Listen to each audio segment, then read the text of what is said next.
Hello नमस्कार विद्यार्थिनी बहनों, सुप्रभात।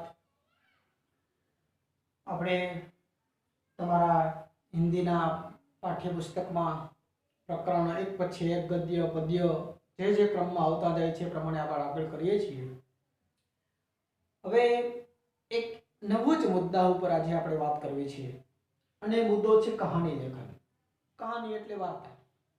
ગુજરાતીમાં પણ તમે એ વાર્તા ભણતા આવો છો અને આમ તો પહેલા વાર્તાનો ખજાનો આપણા દાદા અને દાદીઓ પાસેથી મળતો હતો। હવે આપણે એ બધો ખજાનો કંઈક એમાં ઓટ આવી છે અને આપણે આ ખજાનાને જીવંત રાખીએ। આપણે કમસે કમ એ વસ્તુને સમજીએ, કારણ કે એની પાછળ પણ કોઈક શીખ હોય છે, કોઈક હાર્દ હોય છે વાર્તાની પાછળનું પણ। એટલે તમારા જે પેપરનું જે પરિરૂપ છે, તમને એ પરીક્ષાની અંદર એક આવી રીતના તમને મુદ્દા આપવામાં આવે છે कि निम्नलिखित रूपरेखा के आधार पर कहानी लिखकर शीर्षक एवं सीख लिखिए। તમારે એ મુદ્દા તમને પરીક્ષામાં પ્રશ્નપત્રમાં આપે છે, એ મુદ્દાને આપણે વિસ્તારવાના છે।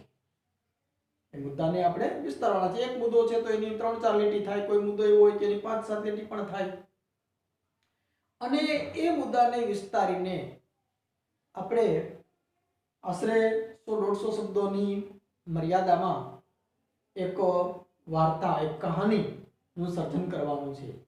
આપણા મૌલિક ચિંતનને આમાં કામે લગાડવાનું થાય છે। એટલે અને એ મુદ્દાઓ તમે બરાબર સમજો, એકવાર ન સમજાય તો બીજી વાર સમજો, એમાં 2-3 લીટીમાં જ મુદ્દા હોય છે અને એ મુદ્દા સમજ્યા પછી તમને તરત ખ્યાલ આવશે કે ભાઈ આની અંદર શીર્ષક શું આવે, ખરેખર આ વાર્તા શેના સંદર્ભમાં છે આ વાર્તા। तो आ वार्ता ने આપણે અહીંયા જો વાત કરીએ તો एक राजा लड़ाई में हारना, शत्रु का भय, गुफा में छिपना, छत पर चढ़ने के लिए मकड़ी का प्रयत्न, अनेक बार चढ़ना, गिरना, अंत में सफलता, राजा में हिम्मत आना, साहस जुटाना, फिर चढ़ाई करना, जीतना और सीख। तो હવે આખા મુદ્દાઓ જોયા પછી તમે એકવારમાં કદાચ નો ખ્યાલ આવે તો બીજી વાર બરાબર સમજો। તો આ મુદ્દા ઉપર એવું કહેવા માંગે છે, એનો અનુશીર્ષક એવું થાય કે પ્રયત્ન से सफलता, प्रयत्न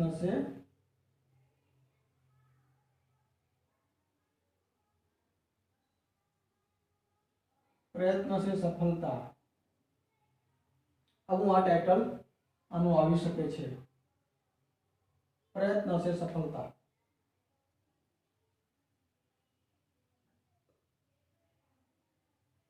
આપણે ઇંગ્લિશમાં કહેવાય છે કે ટ્રાય એન્ડ ટ્રાય અગેન। ફરીવાર એક પછી એક પ્રયત્ન તમે કરો તો એ માણસ સફળ થાય છે। એટલે અહીંયા તમારે મુદ્દાને કરવાનું શું તો કે ભાઈ મુદ્દાને બરાબર સમજો, એકવાર વાંચો, બે વાર વાંચો, 2-3 લીટી છે વાંચીને બરાબર સમજવાની કોશિશ કરો એટલે તરત તમને કંઈક શીર્ષકનો ખ્યાલ આવશે કે ભાઈ આની અંદર આવી કંઈક વાત છે।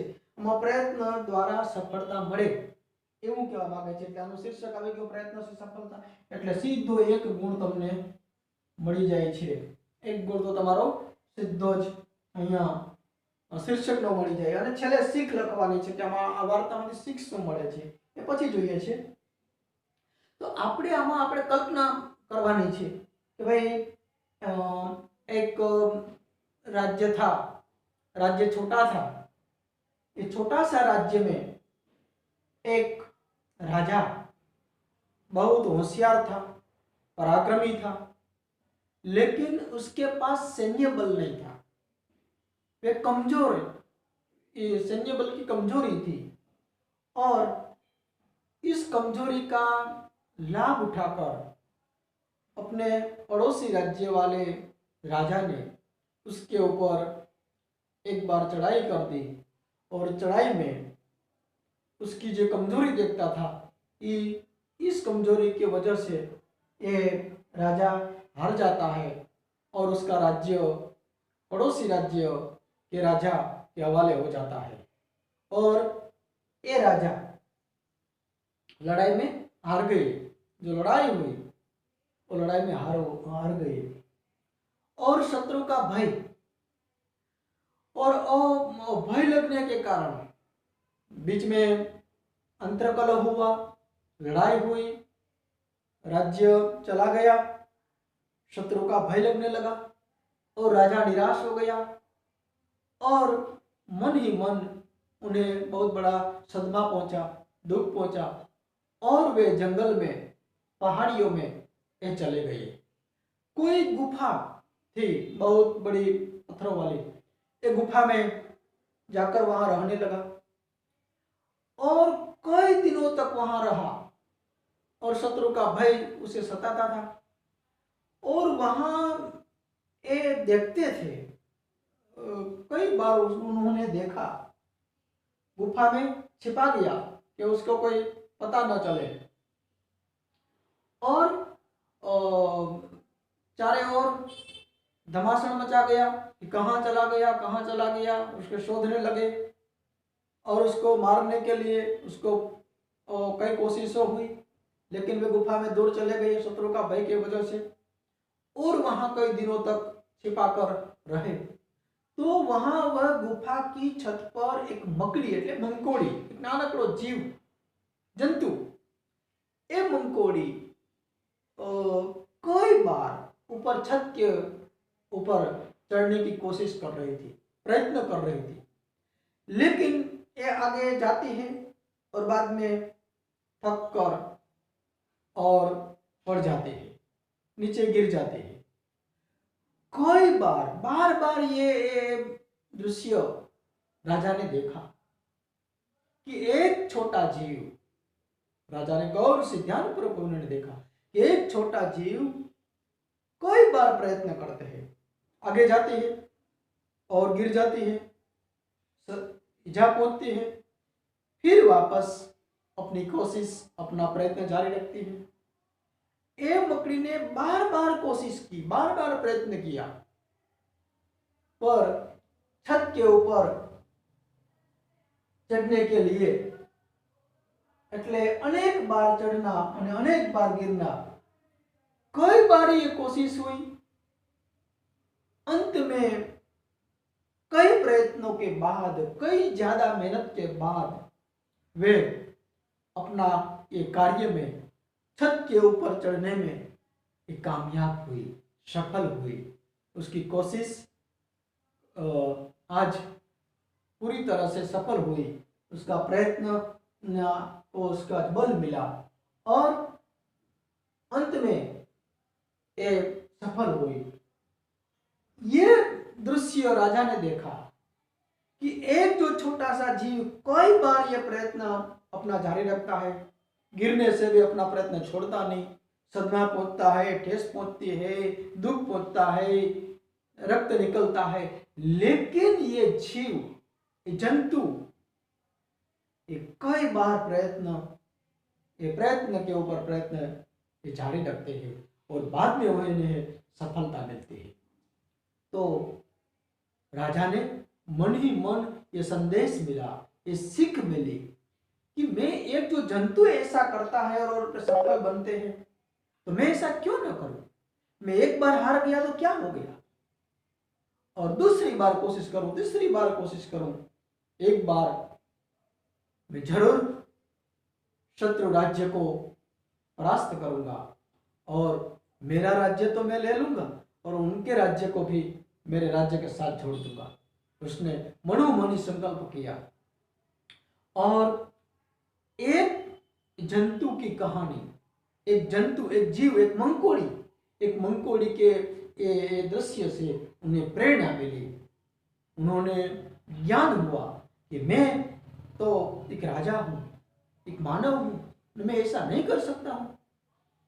और गुफा में से निकलकर अंधेरी रात में वे अपने राज्य में छुपे वेश में आ गए, किसी को पता भी नहीं चला और धीमे धीमे अपना गुप्त रीति खनगी, किसी को पता न चले, इसी तरह वे अपनी मेहनत करने लगा, अपना सैन्य बल बढ़ाने लगा और सैन्य बल बढ़ा दिया और अपनी मेहनत, अपनी कार्य रचना, अपनी व्यूह रचना करने लगे और एक दिन उन्होंने जो शत्रु राज्य था, जो उन्होंने हराया था, अपना राज्य जो गंवा दिया था जिस राजा के सामने, तो उसके ऊपर इस सारे शत्रु दल और राजा ने चढ़ाई करी थी और अपने पड़ोसी राज्य के राजा को मार डाला और उसका राज्य, अपना राज्य तो मिल गया लेकिन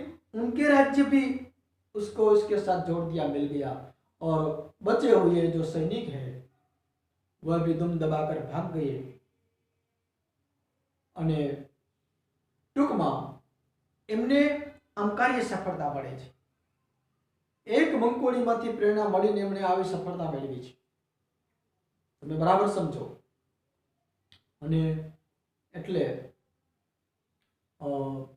આપણે જેમ સ્વામી વિવેકાનંદનો પ્રસંગ પણ ગુજરાતીમાં તમે કદાચ સાંભળ્યો હોય કે એક ઓરડામાં બેઠા હતા અને કરોડિયો પોતાનું ઝાડુ ગૂંથે છે, બારીમાંથી એમ પવન આવે છે, વારે વારે એ પેલો કરોડિયો ઝાડુ ગૂંથી લે છે અને પવન આવે છે ને ઝાડુ એનું તૂટી જાય છે, કરોડિયો નીચે પડી જાય છે, ભોંય પર પડી જાય છે, ફરી પાછી કોશિશ કરે છે, ફરી પાછો પવન આવે છે।